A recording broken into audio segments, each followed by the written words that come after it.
Let me tackle two objections that can arise against the angle, the negative slant that I am putting on Solomon's interaction with the Queen of Sheba.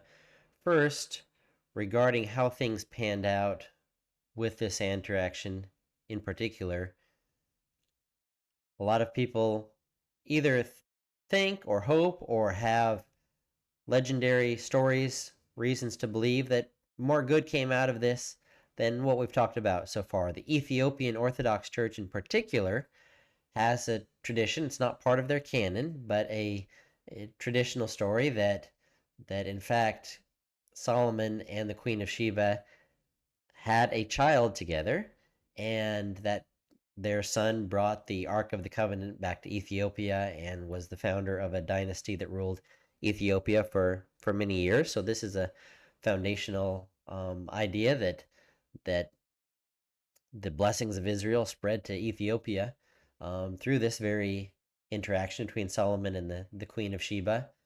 There's other extra canonical stories out there to the same effect that good came out of this interaction. My response to that would be that um, even if I'm disinclined to believe most of the extra canonical stories, but even if there is some truth to them, and there very well could be some measure of truth that I mean, she does seem to have left with a positive attitude.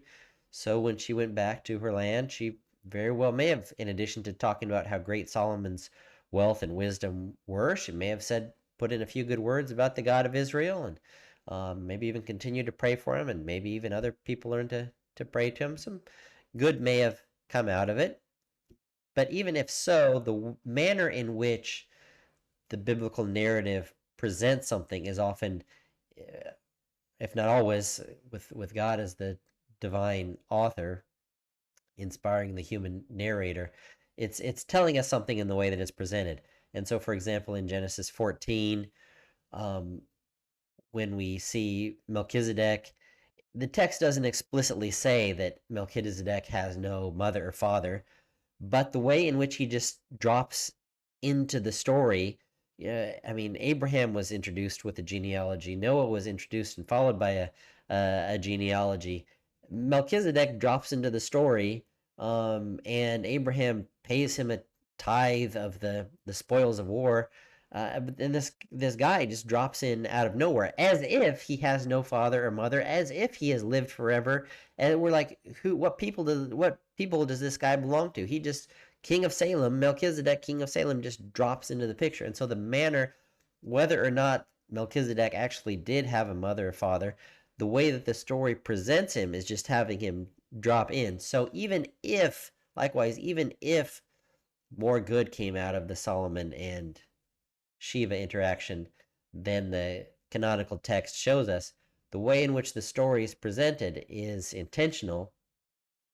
And so I think that we are meant to have the air let out of our bags. The climactic anticipation is we're meant to be let down and be like, oh, I was kind of hoping the blessings of Israel would expand more to the families of the earth. The way in which the story is told, even if some of these other stories, legends have some merit to it, the canonical version of the text leaves us hanging and in a very anticlimactic letdown.